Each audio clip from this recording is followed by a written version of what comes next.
This program has been brought to you by Republic National Distributing Company, one of the nation's leading wholesale beverage alcohol distributors.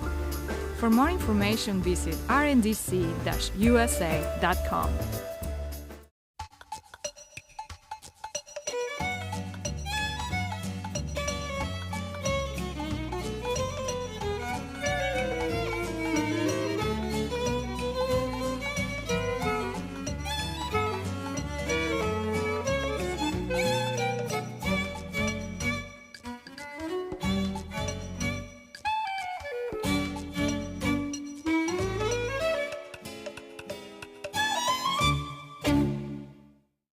Thank you for tuning in. I'm Tim McNally, and we appreciate you being with us for the premiere show of Appetite for Life.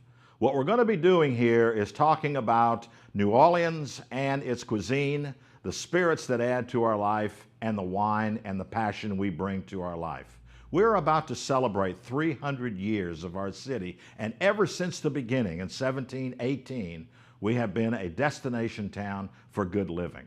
People all around the world come here to enjoy what we have the opportunity to enjoy every day. New Orleans is a leader and has been an important character since its founding. 11 million people a year visit us, and they come here to enjoy our food, to enjoy our culture, and to participate in our festivals. Through this program, we will explore together. We are going to bring to you the story of what New Orleans enjoys every day, what you enjoy every day. This is truly an appetite for life. The story of New Orleans is not just the result, it is the journey. All the characters in our history that have participated, contributed, and made this town what it is today. Our culture is world famous. We are always recognized as the first town in America to have the finest cuisine anywhere. While we focus locally and regionally for ingredients, the sources that we will be using are really worldwide. We pull from everywhere. We pull from France, Italy, England, Spain, the Caribbean, Africa. We have no distinctions there because all of our people are from there. We are the true melting pot of the world. Others take credit for that, and they do a good job of it. But you come here, you're going to sit next door to an Irishman, you're going to sit next to an Italian, you are going to enjoy the food that their cultures enjoyed. We're going to tell this story, An Appetite for Life, through chefs, distillers, winemakers, brand ambassadors, and farmers. That's a part of what we do. Our story at this program will always have a New Orleans slant. You will meet the characters here in town who bring you all these wonderful things that we do enjoy. We will talk about our festivals. We will feature our culture. We will feature our architecture. We are going to really explore New Orleans. You can get recipes anywhere. We're probably not going to be fully about that. This is going to be the stories, and that's what I enjoy doing. Our story will always have a New Orleans slant because there is a New Orleans slant to everything we do. We hope you enjoy Appetite for Life as we go forward every week.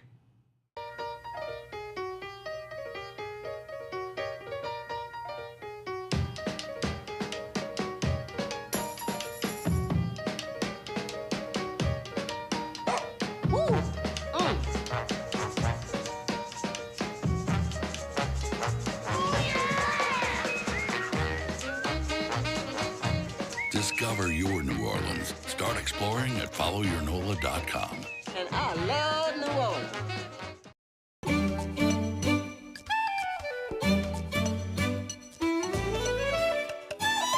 And we're back. Thank you so much for being here with us today on Appetite for Life. 2004, pre-Katrina. The world has changed since then, but it changed in 2004 because of a movie. Sideways was released. Pinot Noir, the grape which was almost unheard of and underappreciated, suddenly became the darling of the industry. Dr. James Moises is with us today from Moises Wines in Oregon. James, good to have you here. Tim, great to be here. Congratulations on your new show. Thank you, thank you. Let's talk about your wines and let's talk about Pinot Noir because the grape is just taking off, and even more so than it used to be. It was always a part of Burgundy. And now Oregon comes along. Oregon used to be called Burgundian. That is almost an insult anymore because Oregon has its own style. And we really do. The French do a wonderful job with Pinot in Burgundy, but the Oregonian style is that in and of itself, more fruit-forward and different in its own way. So we're proud of the Pinot that's produced in Oregon. It's still the wonderful grape that produces wonderful wine, as we see in other parts of the world. But since the early 70s, it's really taken off. And as you said before, sideways really did help. It's amazing how one 30-second line can really help put a wine on the map. It was a shot heard around the world. It really was. And people who didn't even pay attention to Pinot Noir, suddenly the commercial, which was that movie, the whole backside of that movie was a commercial for Pinot Noir. People go like, well, I need to try that grape. I need to try it. Now, Moises wasn't open then, was it, in 2004? It wasn't. We had planted our vineyards in 2002, but I didn't start, my first vintage was in 2006. So we were able to reap the benefits of the movie and let everybody else see how wonderful of a wine Pinot Noir is. Catch the wave. Catch the wave. Pinot Noir, it's not a new grape. It's been around for a very long time, hasn't it? Very long time. You know, the French put it on the map, producing it in Burgundy, but now you see it made in Oregon, certain parts of California, Russian River, South Africa, Australia, New Zealand. So there's pockets around the world that produce some really wonderful Pinot Noir. It's a very difficult grape to grow and a difficult wine to make, but if you get it right, it really is an enjoyable wine to drink. Whenever you talk to a Pinot Noir winemaker, the word fickle comes up. Is that a good expression? Yeah, there's so many things that can go wrong that if you don't watch it from start to finish, and by start I mean from the day you get bud break in the vineyard to putting it in the barrels at the end of harvest. So it's a fickle grape to grow, and you have to watch it along the way. The grape Pinot really is like a pine cone. That's the reference of the Pinot grape. So that's a very tight, hard cluster. And the problem isn't it, I understand, is when water gets in there, rainwater or mildew or whatever can begin, mold, very easy to happen. Exactly. It's a beautiful cluster, very small, looks like a pine cone, very small berries that are incredibly tight together. But because of that, if moisture gets in, you can develop what we call botrytis, or powdery mildew sometimes is a problem. So because it's such a thin-skinned grape, these problems are prevalent in trying to grow Pinot Noir grapes.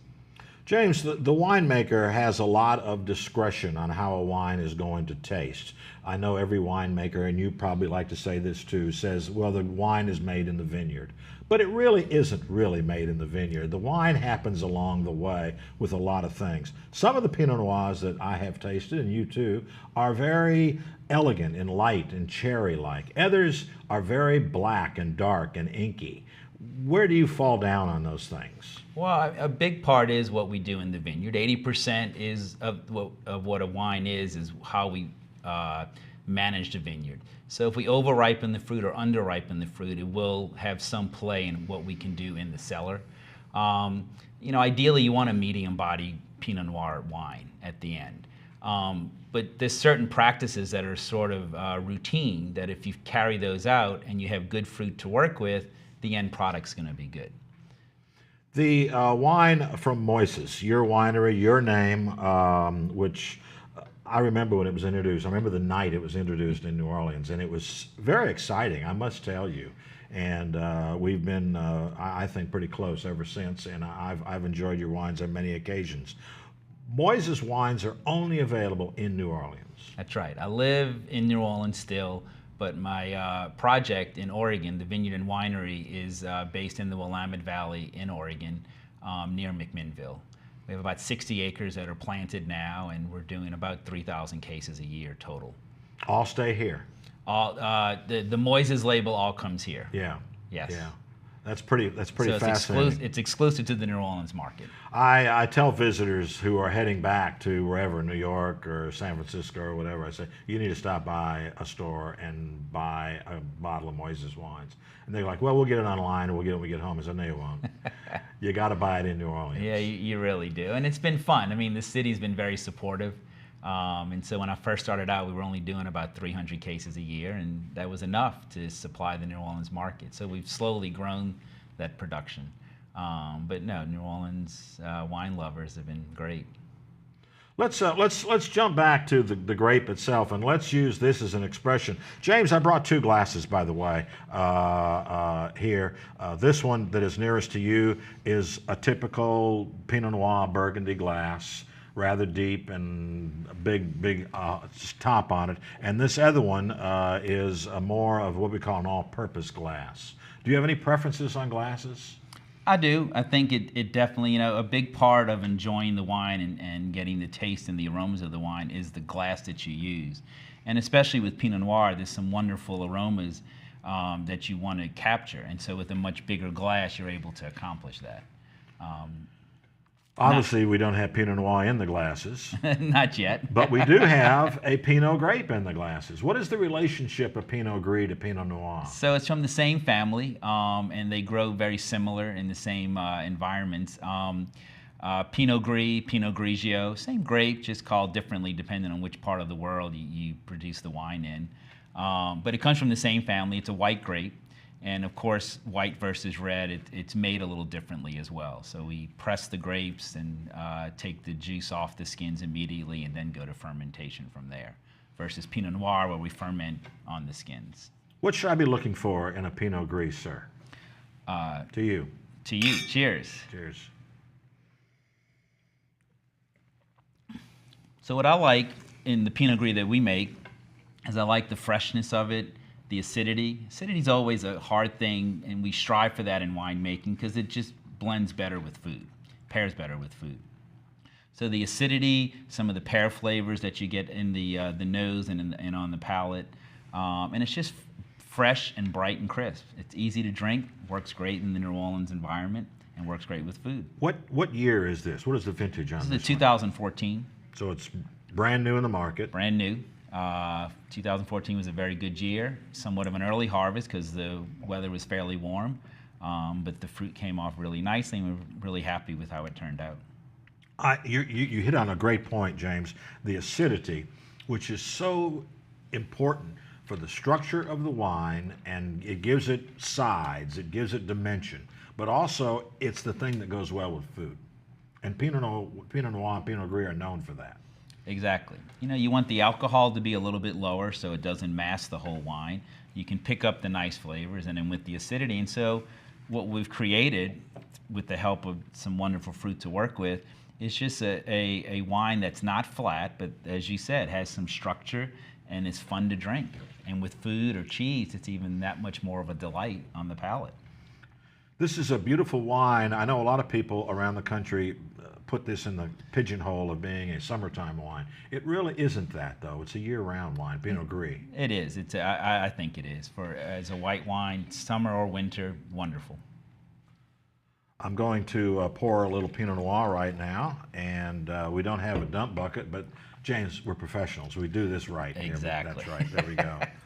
So where are these wines available, James? So these are available in about 2 to 3 dozen fine restaurants and wine shops in the New Orleans metro area.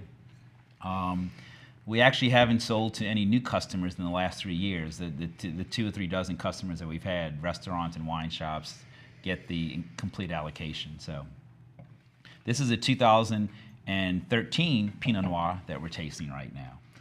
I produce 4 different Pinot Noirs a year from our 2 different vineyards. This particular one I call Mes Amis. It's a funny story because back in 2002, being a city boy, I didn't quite understand what 10 acres was, much less 10 acres of farmland. Yeah. And so I miscalculated, thinking that I could actually plant 10 acres with just 3 people. So it's called Mes Amis because 12 of my closest friends actually came up and helped me plant this 10-acre block that the fruit comes from to make this wine. This red wine, the Pinot Noir, which is your hallmark, Actually has delightful raspberries going on in there, some beautiful strawberries, which is the hallmark, in my opinion, of Pinot Noir, and it's kind of like hard candy. This particular vintage, you've had other vintages where it came out like velvet type of thing. This one, to me, has a little hard candy aspect to it. And what was interesting about the 2013 vintage is that the rains sort of came right towards the end of harvest, and then we let the fruit sit, and then they did fine because then it got real warm a few weeks after. So we get some more of that cherry flavor that I think that's causing some of that candy-like flavor that you get. We're really happy. It was 12 was a great year, but 13 was a little bit complicated because of the weather. But most of the winemakers in Oregon are really pleased with that vintage. People who are not into wine, James, but appreciate it but are not into it, don't understand the impact of a vintage. It really is important, isn't it? Well, especially when you're doing a single vineyard, single varietal wine, it is. And that's the beauty and the magic of wine, is from year to year, the wine you hope is going to be a good quality, well-made wine, but the weather determines those subtle differences from year to year, whether you get more cherry or more raspberry, more earth tones versus more fruit forwardness. So it's weather's big. It's a big component. We can't control that, but as vineyard managers who own our own vineyard, we do things to make sure that by the end of harvest, the fruit's as good as it can be to make a nice wine. Well, you've done a grand job. Where are these wines available here in our town? So certain restaurants, such as the Dickey Brennan Group has them at Dickey Brennan Steakhouse, Tableau, Bayona, Antoine's, GW Finn's, are some of the restaurants that have them. Wine shops such as Swirl, Dornax, Aquistapace, Pearl are all wine shops that have it as well. So most fine restaurants and fine wine shops do carry all the wines. Dr. James Moises, thank you so much, sir. Thank you for giving us a tour of your wines. They are always delicious. I just love them and always have. This is Tim McNally. We're going to have a little break right here on Appetite for Life. We'll be right back. Facts to savor. One of 8 wine-producing countries in Africa. A. Morocco. B. Burkina Faso. C. Tanzania. D. Zambia. A. Morocco, thanks to high mountains and cooling breezes from the Atlantic. Wine from Morocco is considered among the finest on the continent of Africa and is improving with each passing vintage. 40,000, the number of yeasts that could fit on the head of a pin. Yeasts are single-cell fungus essential to the production of wine for the conversion of sugar to alcohol. 54. Length in millimeters about 2.13 inches of the corks used to seal bottles of Chateau d'Yquem, the most coveted Sauterne, French sweet wine, in the world. The longer cork helps to preserve the long-lived wine. 100 million. The number of wine purchasers who bought wines during the 9-day fall wine sale from Alibaba, China's Amazon-like online store. In China, 47% of wine sales are made online, with the average age of the purchaser 24 years.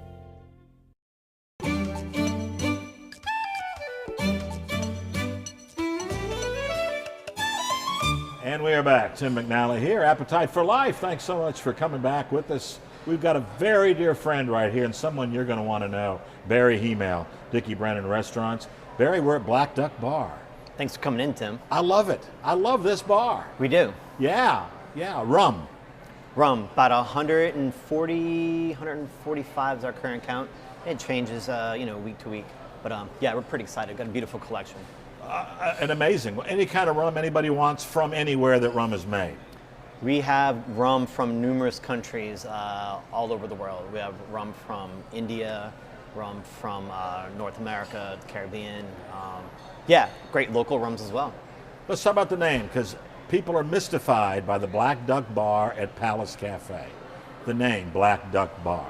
Yeah, so the reference to the Black Duck Bar, it's in reference to an old smuggler, like a smuggling boat in the Caribbean. And it was known as the fastest boat on the water. And eventually, unfortunately, it was commandeered and captured by the Navy. It took the Navy to get it, though, didn't it? Eventually, it did. It was in operation for a long time, wasn't it? During Prohibition. Yeah, once again, there were a handful of boats that were well known, but this was known as like the fastest one. And you think of black duck, and you think of duck, and you think of charcuterie, and that's kind of what we're all about. That's what you're all about here. It's a good tie-in. At the Black, we about rum too. Now, there is a New Orleans Rum Society, which is kind of, I guess, the mirror image of New Orleans Bourbon Society over at Bourbon House. Right. How do you join the New Orleans Rum Society? Right, so the Rum Society started, we reopened the bar last year in October. So we're in our infancy. If you go onto our website, there's a link where you can join the Rum Society. It's free. When you come in, every month we do a featured rum and a featured cocktail. And so whatever rum we're featuring, we offer a free pour. Oh, So really? If you're a member of the society? if you're a member of the Rum Society. Wow. A I know real you're- reason to join. Right, and I hope you're signed up. If not, Tim, I have the form for you. I'm going to sign up. I didn't know that was a free drink. I had no idea that's what that was about. I mean, what else could you want? Like No, free rum, right? And why would you ever turn that down, ever? Let's talk about rum, Barry, because rum has sort of come back to Louisiana as a manufacturing center. But for the longest time, we had all sorts of sugarcane and we had no rum. Do you know why that was?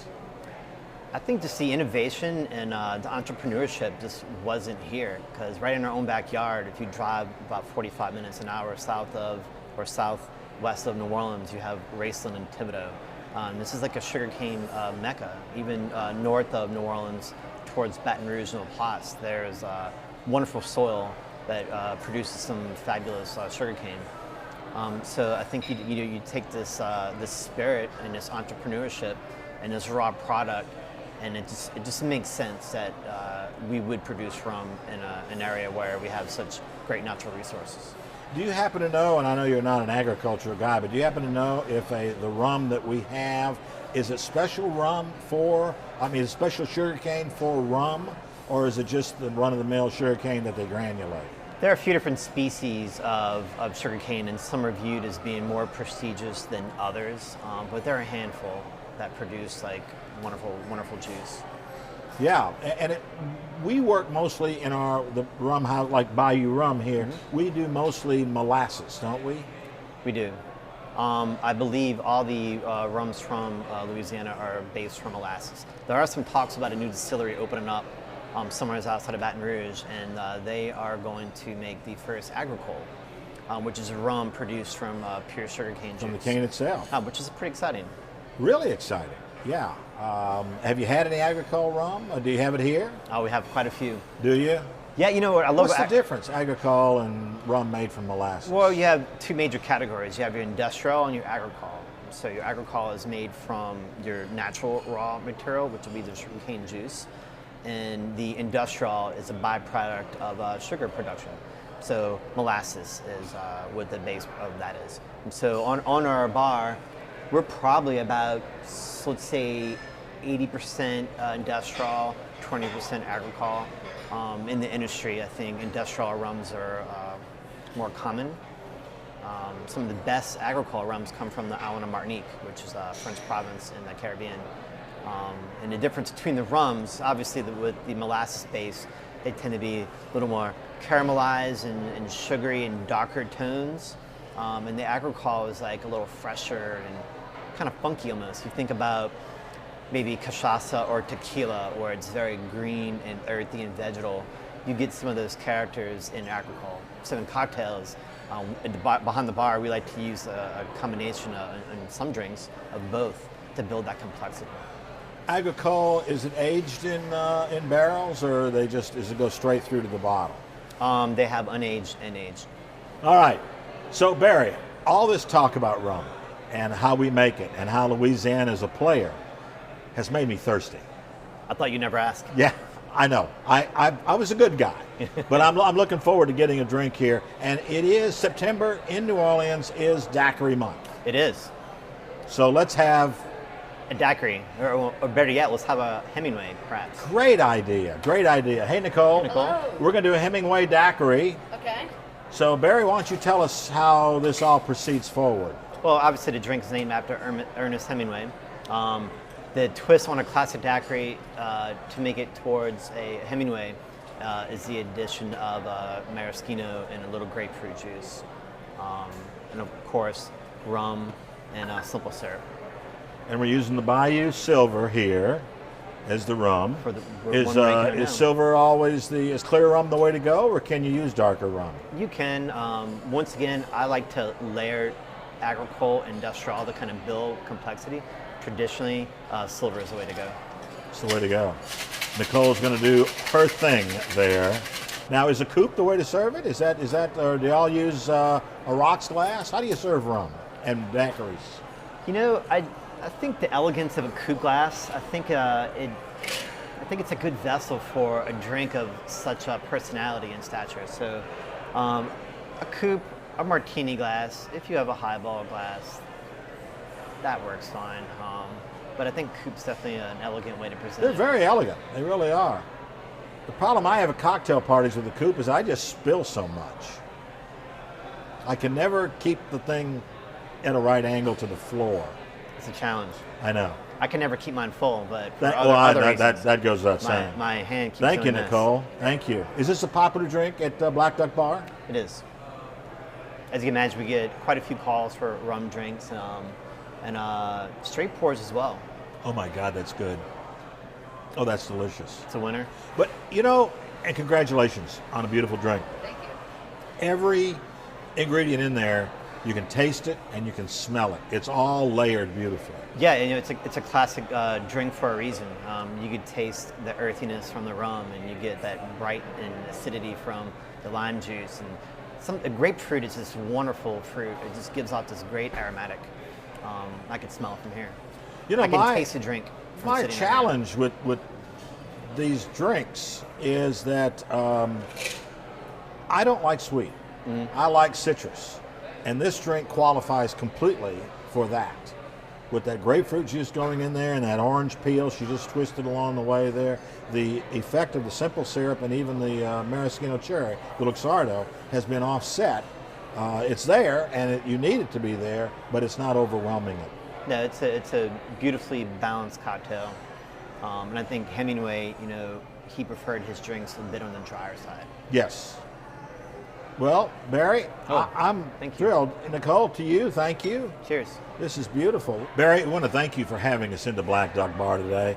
This has been delightful. Nicole, thank you for a beautiful Hemingway Daiquiri. Thank It's you, Daiquiri Nicole. Month. You bring out the experts to make the daiquiris. Tim, Thank you very much. Thanks for coming in. We enjoy it. I love this bar, buddy. Cheers. Thank you. We're at the Black Duck Bar in Palace Café. This is Tim McNally, Appetite for Life. We'll be back after a short break. Events to note. Every Monday, 11 o'clock a.m., Taste of Louisiana, New Orleans lunch demonstration, Southern Food and Beverage Museum. Reservations at least 48 hours in advance. 504-267-7490 or 504-569-0405. Daily, sale of locally raised fruits and vegetables. Holly Grove Market and Farm, 8301 Olive Street, 504-483-7037. November 4th, Boudin Bourbon and Beer fundraiser for the Emeril Lagasse Foundation, Champion Square, 6 to 10:30 p.m. BoudinBourbonandBeer.com. November 17th, Beaujolais Nouveau Festival, French American Chamber of Commerce, Gulf Coast Chapter, Downtown Marriott at the Convention Center. This is Tim McNally, and thank you very much for joining us this evening on Appetite for Life on WLAE Channel 32. We want to thank Dr. James Moises with Moises Wines, the gang over at Black Duck Bar at Palace Café. We appreciate them being with us this evening, and thank you for being with us also. We'll see you next week. This program has been brought to you by Republic National Distributing Company, one of the nation's leading wholesale beverage alcohol distributors. For more information, visit rndc-usa.com.